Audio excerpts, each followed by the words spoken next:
It's time to get inside the Giants huddle. Let's go, back to your huddle. On Giants.com. Tempo. And the Giants mobile app. Go. Part of the Giants podcast network. Yeah. Welcome to the newest edition of the Giants Huddle podcast. John Schmeelk with you. A special schedule release edition with the voice of the Giants, Bob Papa. Today's show is brought to you by United, proud to fly the New York Giants. Bob, it's schedule release day. It's always a fun day, especially for people like me and you who hopefully, knock on wood, will be traveling this year, so we get to see when we're going where. But for Giant fans, it all starts with week one. And I always like it when that week one matchup is kind of a non-division opponent. And the Giants will be hosting the Denver Broncos at 4:25, the national game on Fox on September 12th. Yeah, I'm glad the first game is a home game, John, because we still don't know what the travel situation may or may not be for us. So at least we know the first game of the year, we're definitely going to be in the building because it'll be at MetLife Stadium. Is Aaron Rodgers going to be the quarterback for the Denver Broncos? I mean, who knows?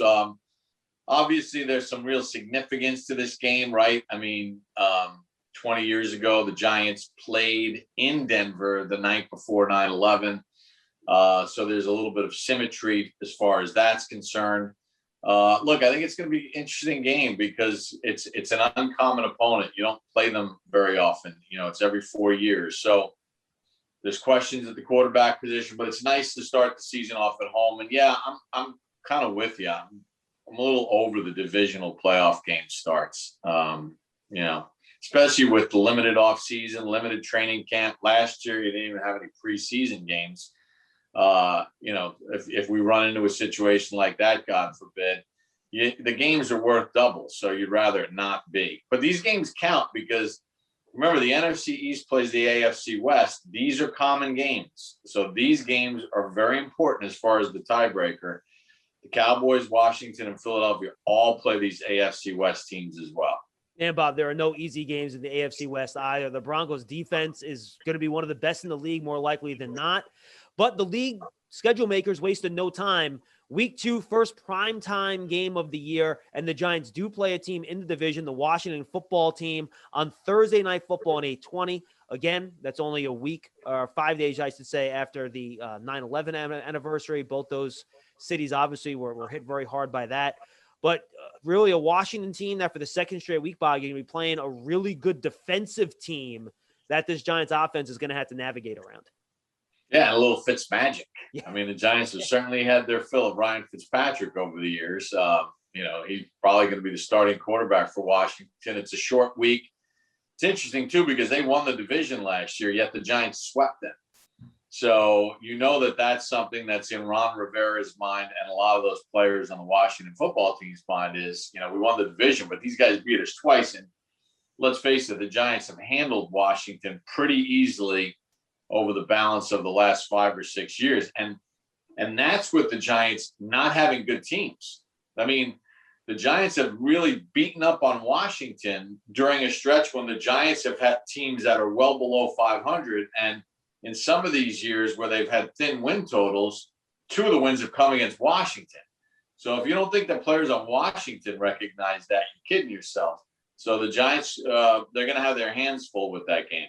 And last year, if you remember, literally it went down to the last play of the game with Ron Rivera trying to go for a 2-point conversion in that game against Washington. So should be a tight game. Next 2 games, Bob, 2 games against the NFC South. That's the other division outside of the NFC East and the AFC West that the Giants will be playing. And 2 different teams, right? The Falcons, you have questions about their defense, but could they have a few more offensive players that can score? I don't think they could.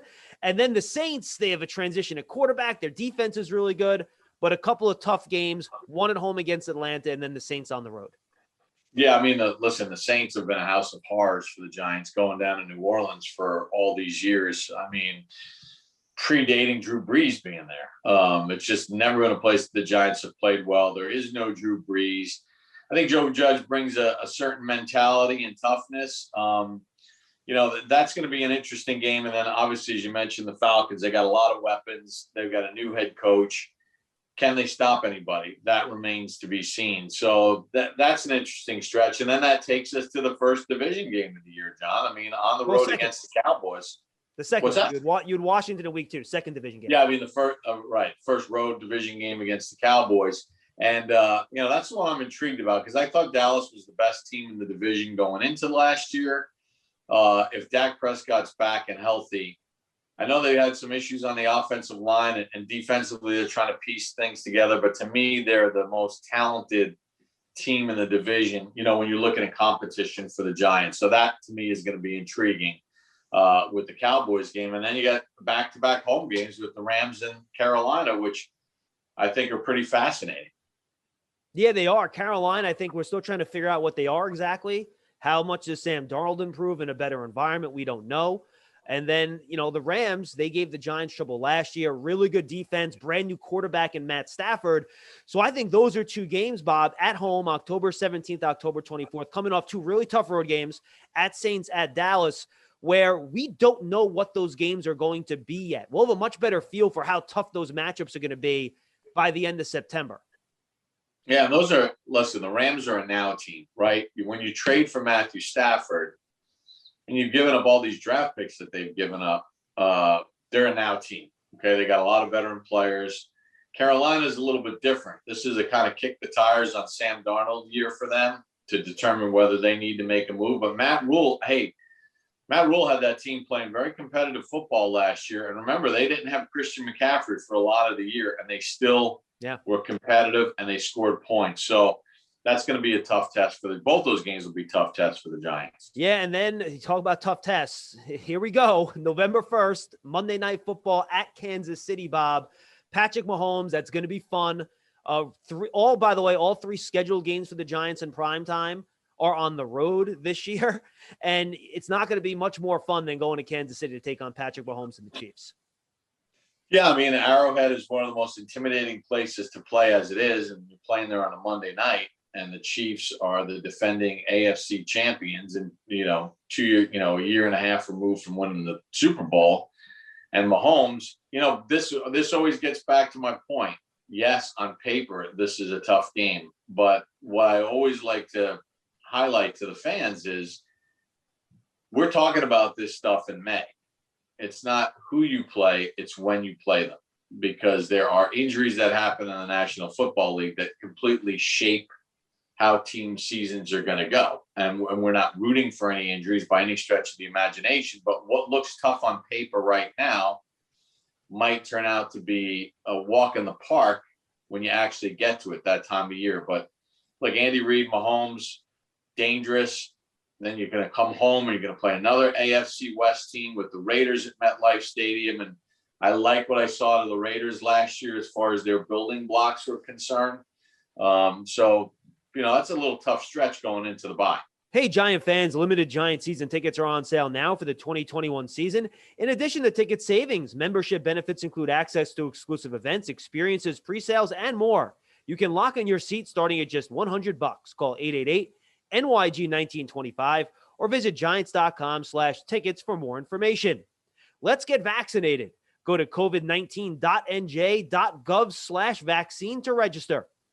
Hey, Giant fans, don't miss out on your chance to experience a premier hospitality experience watching Giant games or world-class concerts in 2021 as a Giant suite partner. Limited full-season locations are available, or place a deposit for individual games. Call 888-NYG-1925 or visit giants.com/suites for more information. Yeah, and then it doesn't get easier coming out of the bye, Bob. They have the bye in week 10, the weekend of November 14th. Then they come back on second straight year. I think their game off the bye was a Monday Night Football game on the road at Tampa Bay against the Super Bowl champion Buccaneers. The Bucs opening their season on Thursday Night Football against Dallas. So that's two NFC East games in prime time for them. And just a well-rounded team. But we saw the Giants hang with that Bucs team last year and play them very competitively. They certainly did. In fact, if it wasn't for a couple Daniel Jones turnovers in the fumbles in the third quarter, Giants might win that game. Yeah. I mean, they literally played Brady and the Bucs toe to toe. Now the Bucs got better as the season went on. The Giants played the Bucs without Antonio Brown in the lineup, but the Bucs were playing the Giants without Saquon Barkley, and they were playing the Giants without Kenny Golladay. And so the teams have changed from last year. I don't want to draw too many parallels, but I think from an overall team confidence standpoint, I think the team is going to feel confident at least going down there on what should be obviously a fun night. All right, then you get this is kind of the stretch run, right? Your final 7 games. You get Philadelphia for the first time on the 28th, then back-to-back road games, and we'll kind of take this as a 3-game stretch here. So Philly at home on the 28th at 1 o'clock on a Sunday. They go to Miami on December 5th, to LA on December 12th. By the way, thank you, schedule makers, for potentially sending us to LA and Miami in December. Not complaining about that. Not a bad thing, Bob. So that's kind of a stretch of games you get before you get those final 4 with 3 against the division at the end of November, beginning of December. Yeah, listen, the Miami game is the bonus game, right? That's the 17th game. All the NFC East teams are playing all the AFC East teams this year. All the NFC East teams are the road teams. And based on where you finished the year before, that's how you got slotted. So that's how the Giants have a trip to Miami. Look, it's your first look at the Eagles. There's a little revenge factor from what happened last year at the end of the regular season. Look, Miami's a very intriguing team because I think what Brian Flores is trying to do in Miami is similar to what Joe Judge is trying to do in New York with the Giants and create a culture. And we saw Miami 2 years ago play really well and still wind up getting in position to draft Tua, who they have, and they turned the fort over to last year. And then the Chargers, Justin Herbert, is really, I mean, there's a lot to like about him. It'll be interesting to see how the Giants handle the trip out west, late in the season when there's some fatigue. And then it sets up really for the last 4 games, John. And the league does a really good job of scheduling division opponents. And I think the NFC East gets decided over these last 4 weeks. Yeah, no doubt about it. Let's go through it. December 19th, home versus the Cowboys. Believe it or not a primetime game, Bob. This might be the first time I've seen a schedule where Dallas and New York don't have at least one primetime game, which is very odd. December 26th at Philly, January 2nd at Chicago, and then you have that Week 18 matchup January 9th, which is, again, odd for a regular season game on January 9th. We'll get used to it, though, hosting the Washington football team. So, again, 3 out of the last 4 in the division. One of those only on the road at Philly, the other one on the road at Chicago. You're going to have some cold weather games in there. All 4 could be really cold weather games because it's in New York twice, in Philly, in Chicago. So those are going to be some grinded out, old school NFC East, throw the Bears in there too, matchups that should be a lot of fun. Yeah, again, that's where the whole division is going to be decided, Tom. All those games intertwined, tiebreakers and everything else. The thing that I'm most intrigued about is the game against the Bears, because that game, not only do the Giants want to improve their record as the season wears on and stockpile wins to get in the playoffs, but listen, the Bears' first-round draft pick belongs to the Giants. Any loss that the Giants can hang on the Bears increases the Giants' draft position and their currency. So that game has double meaning. It has meaning for the Giants as far as their own win total, and it has meaning for the Giants with the Bears' loss total to improve a Giants draft pick. So that game, that's the most intriguing one of the last 4 for me, because the other ones are self-explanatory.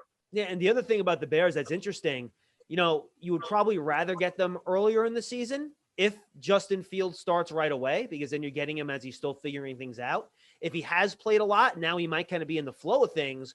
But the other side of that is if they go Andy Dalton earlier in the year and then they're out of it, this could be one of Fields' first few starts. So depending on how their season goes and how they handle the quarterback situation, this could be a very different type of game too. 2 different ways to analyze it, John. And again, we're talking about the schedule in May, right? There's so many things that are going to happen between now and then. So we're looking at it on paper. So it could go a couple different ways. And, that's the fun of it. All we know, the most important thing is we know Sunday, December the 12th, the Giants are at home against the Denver Broncos. And that's the one thing you can zero in on. Yeah, and I guess pretty balanced. Like out of the first 8 games, Bob, 4 are home, 4 are on the road. There are only those 3 primetime games, 2 on Monday night, Tampa and Kansas City, the one on the road on Thursday night against Washington. But that leaves the NFL an opening here, Bob, where if the Giants are playing well and they're in the postseason, you have that last stretch of game against some pretty good teams. You might see a couple of these games flex to Sunday Night Football. I mean, you go to week 17, January 2nd. If you don't think the NFL would love to have Giants-Bears on Sunday night with those 2 markets, if they're in the mix, the Giants-Cowboys game, another example. If the Giants are in it, you could have some of those games late in the year flex to Sunday night, I bet. Yeah, even the Charger game, Sure. because it's LA, Miami. I mean, there's a bunch of games they can get flexed, but in order for that to happen, the Giants have to do their part. They have to start winning football games. Last year was great with Joe Judge, and last year I think fans had a ray of hope that this thing's turned in the right direction. This year they got to start winning games, right? I mean, it's because other than 2016, it's been a long stretch here. So get off to a fast start, balance schedule early, and then let's take it from there, Johnny. Yeah, no question, Bob. We'll have you on again before the season starts, but real quick before we say goodbye, just give me your take of the draft, free agency, what the Giants have done to try to start winning those games like you talked about and make a real playoff run. Well, what I talked about earlier, I mean, they had the Bears' first-round draft pick, and they traded back, and they got a playmaker. I think we all kind of recognize the fact that who the Giants were looking for in this draft, and to Dave Gettleman and the front office's credit, when they saw their pot of players off the board, rather than sort of stagger and then just pick somebody that you like, but you're not necessarily in love with at that position, they had deals in place to move back, to add inventory. They did the same thing in the second round. They still got a pass rusher that a lot of people thought was going to go in the first round. Outside people. Forget about, every team, with all due respect, every team says the same thing. We had a first round grade on this guy. When he was there in the third round, we had an early second round. Everybody's going to say that. Nobody's going to say, yeah, he fell right about where we thought he was going to be with the 59th pick. No, you're always going to say the right thing. But when you listen to outside people, outside the organization who are independent, and you hear things like, wow, the Giants got a player in the second round that, we had projected to go higher, and think that this guy is really an NFL caliber talent player, everything else, you feel encouraged. So, and they got some help in the secondary. I think everything is pointed in the right direction, from free agency to the draft, and more importantly, because of Joe Judge and his staff. I feel like there's a real continuity there. I feel like there's a real cohesion between him and what's going on with the front office and how this team is being put together. And, now it's just a matter of seeing results. And that's the bottom line in this game. Yeah, and staying healthy, which is really a big part of it too. Bob, awesome, my friend. Good stuff. Enjoy it. We'll talk to you soon. Hopefully we'll get some OTAs and some mini camp action here. I'll see you at the facility, and we'll talk soon. All right, bud? Thanks, John. Thanks for having me on. And see, to those fans out there that were asking about the podcast, here we are. There we are. Boom. So Bob Papa, we thank him for joining us on today's Giants Huddle podcast. It's brought to you by United, proud to fly the New York Football Giants as we break down the Giants' 2021 schedule.